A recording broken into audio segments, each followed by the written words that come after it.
여러분 혹시 목욕탕에 가실 때 여러분은 목욕탕의 어떤 부분을 가장 중요하게 여기십니까?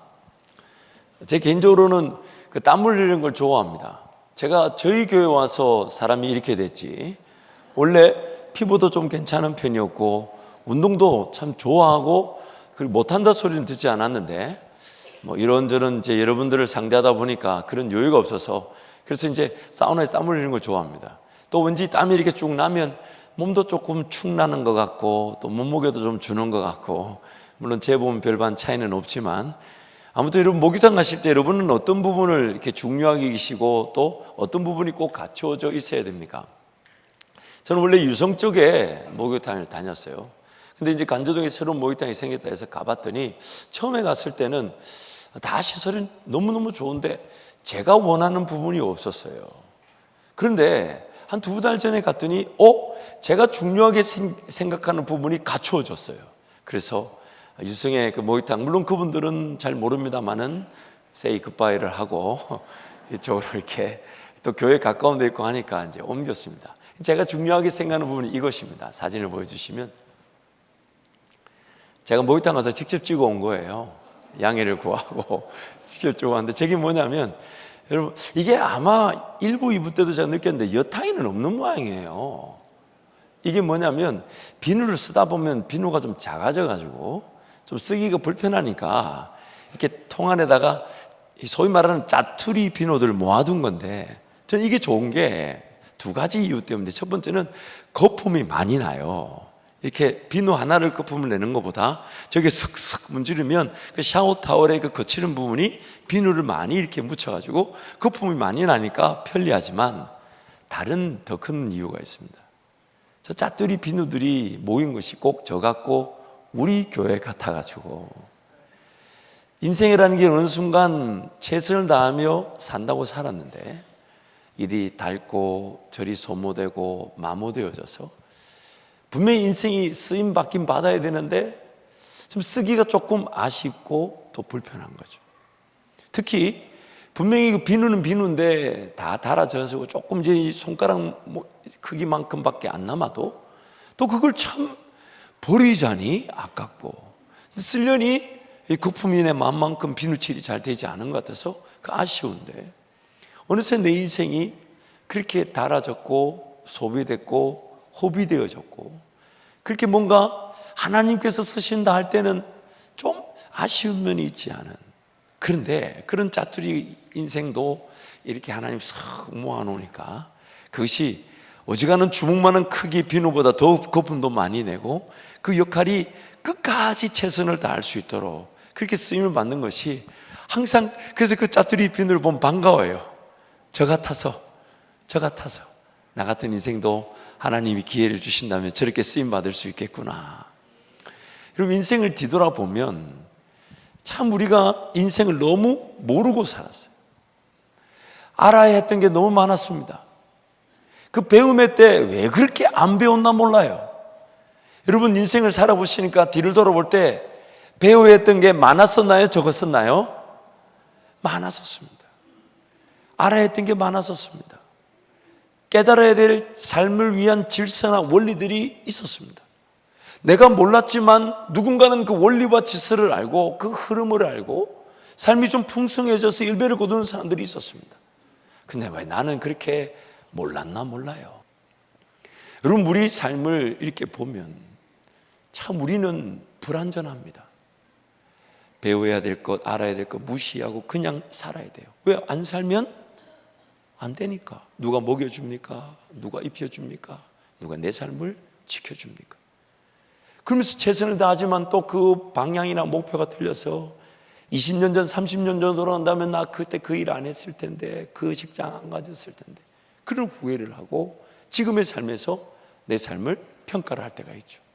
더군다나 우리 이 자리에 계신 분들 중에서 내 몸 안에 어떤 기관이나 조직이나 심지어 세포 하나라도 나는 괜찮다, 단 하나의 세포조차도 병들지 않았다라고 자부할 수 있는 분 손 한번 들어보세요. 손 들면 병든 거야. 손 들면 병든 거예요. 그런데 너무 안타까운 게 조금 이상하다 싶어 갔는데 의사가 뭐랍니까? 왜 이제 왔냐고. 나 안 아팠어요. 난 안 불편했어. 조금 이상하다 싶어 갔더니 왜 이제 왔냐고 할 때마다 우리는 우리 삶을 놓고 얼마나 허탈과 허무에 빠지게 됩니까? 왜 그런 줄 아십니까? 왜 그런 줄 아십니까? 내가 내 인생의 주인이 아니기 때문입니다. 내가 살아가야 될 삶이지만 내 인생을 내가 지킬 수가 없고, 내 인생을 내가 보호할 수가 없고, 내 인생을 내가 이끌어갈 수가 없고, 도대체 뭘 잘하는지, 누구하고 만나야 되는지, 어디서 살아야 되는지, 뭘 하며 살아야 되는지를 전혀 모르는 내 인생의 주인은 내가 아니라 나를 지으신 분이 있다는 것입니다. 그래서 그 하나님을 찾지 않으면 안 되는 게 인생입니다. 하나님 그분을 만약 만나지 못한다면 평생 우리는 어떤 일을 어떻게 당할지 모르는 연약한 자들입니다. 부족한 자들이에요. 그래서 성경은 이렇게 말하죠. 하나님이 세상을 창조하셨습니다. 여러분, 하나님을 믿지 않는 자들이, 그 과학자들이 연구한 결과 세상의 그런 존재, 물질의 기원에 대해서 이렇게 얘기합니다. 진화되어져 왔다. 그러니까 뭐 물질이 뭐가 바뀌고 물질이 또 바뀌고 물질이 바뀌고, 그러니까 우리 사람은 어디서부터 왔다고요? 영장류, 뭐 원숭이에서 왔다는 거죠.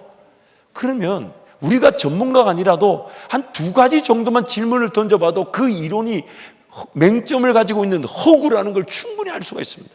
첫 번째는 지금도 바뀌어져 가는 과정을 보여주는 동식물이 있어야 될 거 아닙니까? 자고 일어났더니 원숭이가 사람이 된 게 아니잖아요.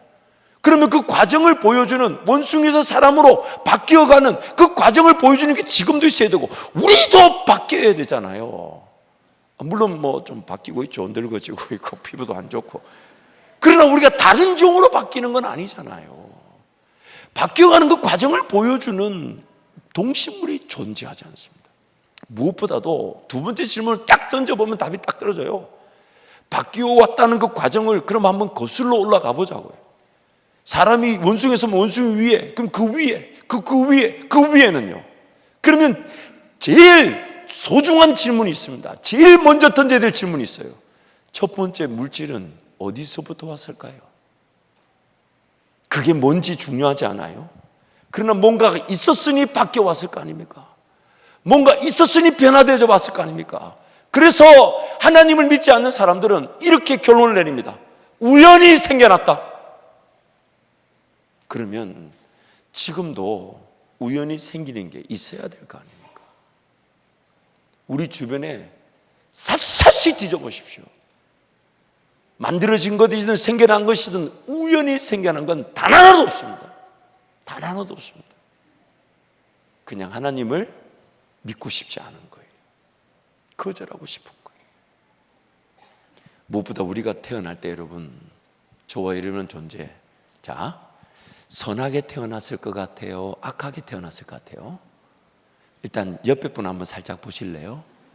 선한 것 같아요? 악한 것 같아요? 말하지 말고 보기만 하라 했지 누가 말을 하라고 옆에로 대놓고 악하다 그러면 안 되죠. 여러분, 우리가 태어날 때 예를 들어서 한번 예를 들어볼게요. 자, 거짓말 안 해본 분 손 들어보세요.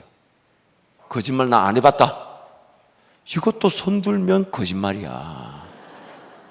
거짓말을 안 해볼 수. 근데 거짓말을 배워서 한 사람이 없습니다. 거짓말을 물론 그 나쁜 것도 배운다는 것은 가중치를 더할 수는 있겠죠. 그렇지만 도둑질이든 거짓말이든 뭐 어떤 범죄든지 간에 배워서 하지 않아요. 어릴 적에 가만히 둬도 다 합니다. 다 합니다. 사람은 태어날 때부터 악하게 태어난 거예요. 죄인으로 태어난 거예요. 더군다나 지금 여러분 마음속에 통제되지 않는 감정들이 있죠. 예를 들면 도둑질하는 마음, 시기하는 마음, 다투는 마음. 그런 마음이 여러분 통제가 됩니까? 여러분 뭔가 그냥 저 사람이 싫어. 그래서 물어봐요. 왜 싫나 물어보면 모른대. 그냥 싫대. 그런 시기하는 마음, 질투하면 틀린 줄 알지만 그런 마음이 그 감정이 내 속에서 확 올라. 우리는 기회만 되면 그 죄를 드러낼 수밖에 없는 죄인들이. 참 죄라는 게 웃기죠. 내가 죄를 짓는 것처럼 보이지만 죄를 짓고 나면 그 죄가 나를 지배해 버립니다. 마치 내가 뭔가 범죄했을 때 그 이후에 나의 모든 거치는 재판정에서 결정이 되듯이 죄는 내가 지었지만 그 죄는 나를 지배하는 왕이 되어버립니다. 그래서 우리는 죄 가운데 태어나가지고 자연 만물을 보거나 우리 인생의 미래, 삶의 현 주소만 봐도 내 삶에 내 힘으로 사라질 수 없다는 걸 알면서도 나를 지으신, 이 세상을 지으신 하나님을 한번 찾을 마음이 없었던 겁니다. 비단 이것뿐인가요? 그때 내가 그거 알았어야 되고 그거 깨달았어야 되고 그거 붙잡아야 된다고 내가 모르며 살아왔던, 그리고 나중에 알게 된 게 얼마나 많았습니까? 그런 것처럼 하나님을 찾고 하나님을 경험하고 하나님을 만나야 될 인생이 하나님 관심 없이 그저 내가 안 살면 내 삶이 누가 살아주나, 대신 살아주나, 그렇게 살아왔단 말이죠. 그래서 우리는 다 그 죄 때문에 죽습니다. 그래서 그 죽음을 늘 앞에 두지만, 그러나 그 죽음에 대한 긴장감보다 목구멍이 포도청이라는 게 더 긴장이 크죠. 그래서 언젠가는 죽겠지 하며 오늘 어떻게든 살아가려고 하는 게 인생이 되어버렸어요. 그런데 하나님은 그런 우리를 포기하지 않으십니다. 우리 하나님은 세 분이시지만 한 분입니다. 왜 이렇게 얘기하냐? 아버지 하나님이 있고 아들 하나님이 있고 성령 하나님이 있는데, 하나님이란 속성상 전지 모든 것을 아시고 전능 모든 능력을 갖추고 계시기 때문에 세 분이시지만 모든 것, 말하는 게, 행동하는 게, 표현하는 게, 일하는 게, 계획하는 게, 방법과 그 능력이 다 똑같습니다. 다 공유가 되는 거죠. 그래서 세 분이지만 한 분이다라고 말하는 거예요. 그리고 그분들은 뭘 필요로 하시는 분이 아니에요. 아버지 하나님이 아들 하나님과 사랑을 나눌 때 그 옆에 있는 건 성령 하나님이 그 사랑을 박수를 쳐주고, 아들과 성령 하나님이 사랑을 나눌 때 아버지 하나님이 극찬을 해주고, 그리고 그 아버지와 성령이 사랑을 나눌 때 그 성자 하나님이 그 사랑의 관계를 기뻐하고 영광을 올려주는, 그래서 우리 하나님은 뭔가 필요로 하신 분이 아닌 세 분이 한 분이셔서 완벽한 사랑의 관계 속에 영원 전부터 영원까지 살아가시는데, 어느 날 그 세 분이 사랑하시면서 계획하셨어요. 그 계획이 뭐냐면, 우리가 이 사랑을 서로 주고받고 누군가가 증명해 주듯이 우리도 사람을 만들어 그들로 하여금 우리처럼 사랑하게 하고 우리의 사랑을 맛보게 하자. 그게 하나님의 계획이었어요.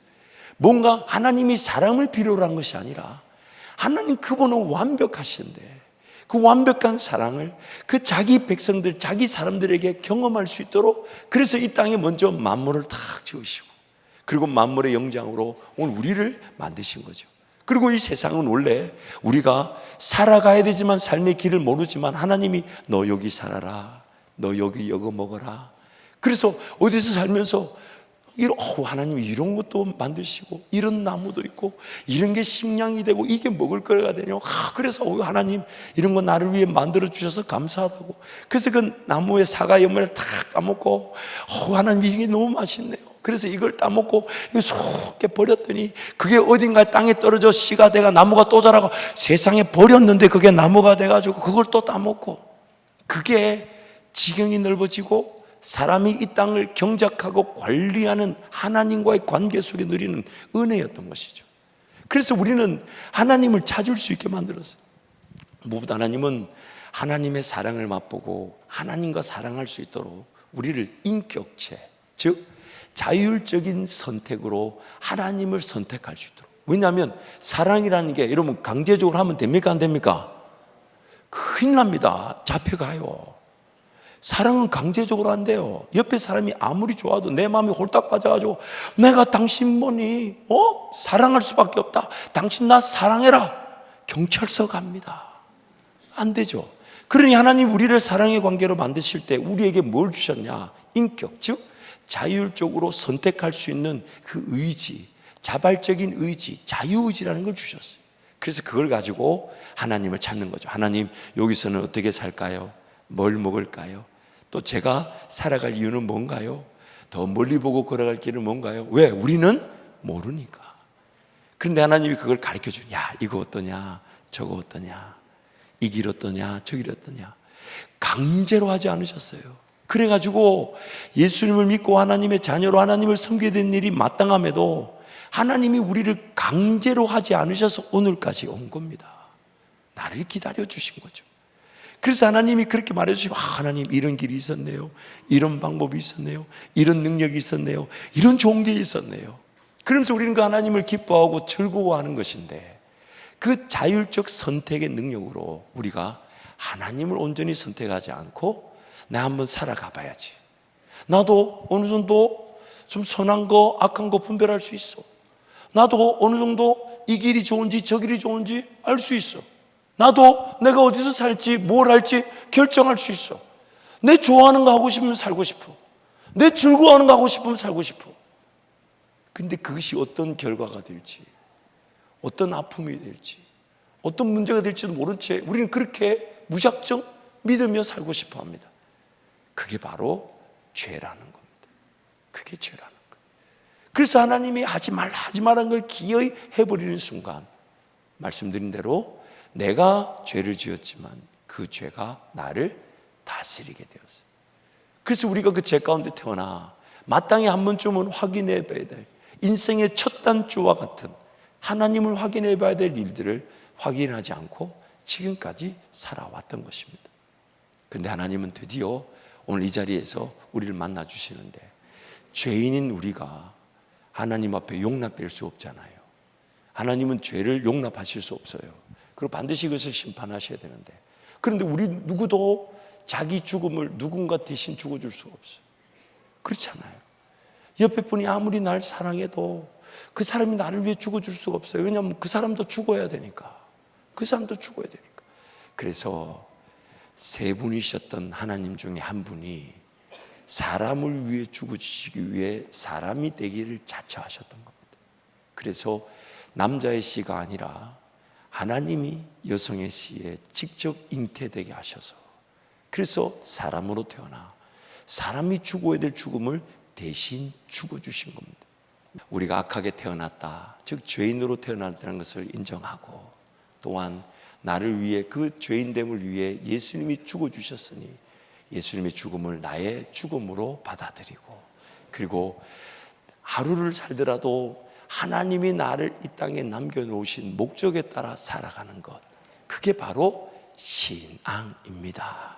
그래서 이렇게 예배하러 오는 거예요. 또한 이제 교회에 오면 좀 약간의 제일 이제 불편하고 어색한 게 헌금하는 건데, 우리 성도들한테 물어보세요. 강제로 헌금하는 사람 있는지 없는지. 만약에 있다면 저한테 데리고 오세요. 데리고 오세요. 지금까지 그분 헌금하셨던 거 어쨌든 제 개인 돈으로라도 갚아드릴 테니까. 왜냐하면 교회님이 다 쓰고 없어요. 근데 여러분, 우리가 헌금을 하는 이유가 뭐냐면, 사실 하나님은 물질을 필요로 하신 분이 아니에요. 금이든 은이든 뭐든 누가 지으신 겁니까? 누가 지으신 겁니까? 하나님이 지으신 거예요.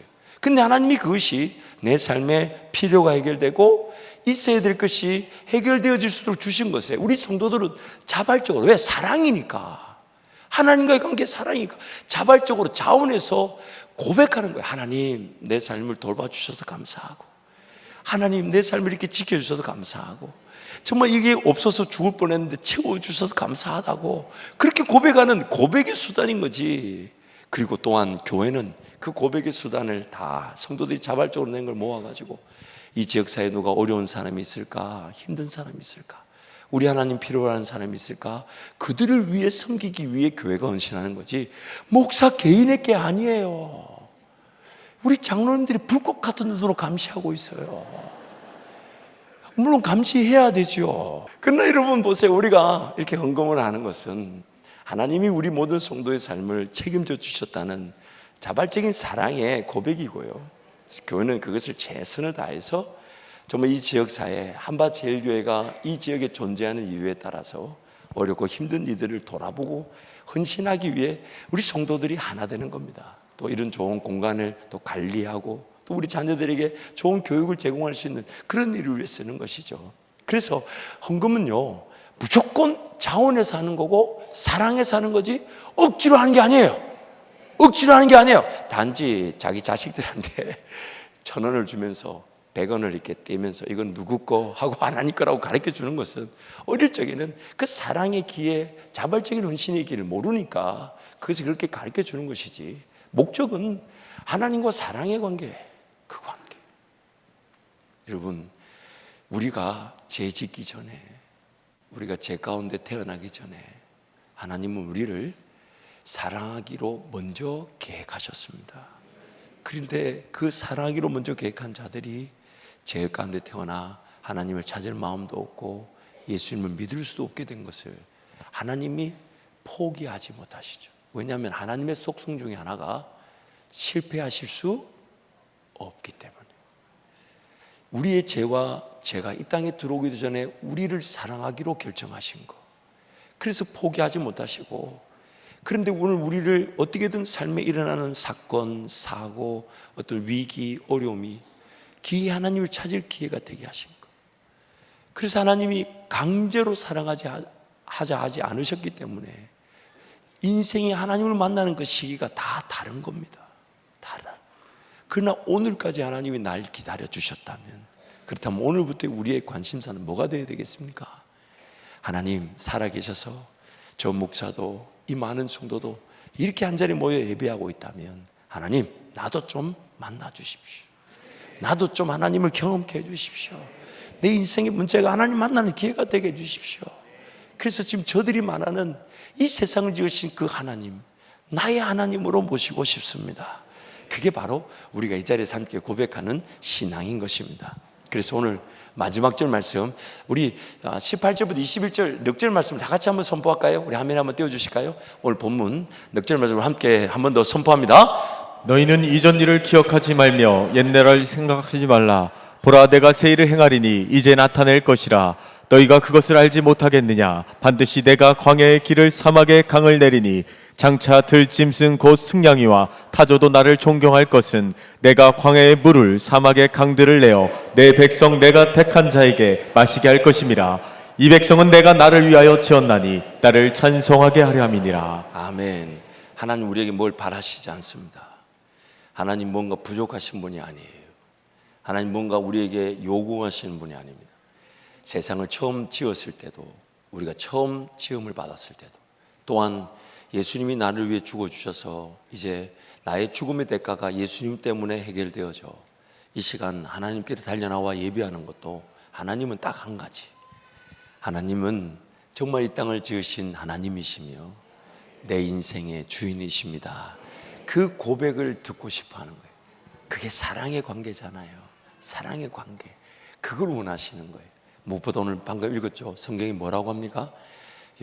저와 여러분이 하나님의 은혜를 누려서 내가 걸어갈 길을 걸어간 것인데 정말 여유도 생기고 물질도 생기고 영향력도 생겨서, 그래서 누군가를 도와준 것을 이렇게 말합니다.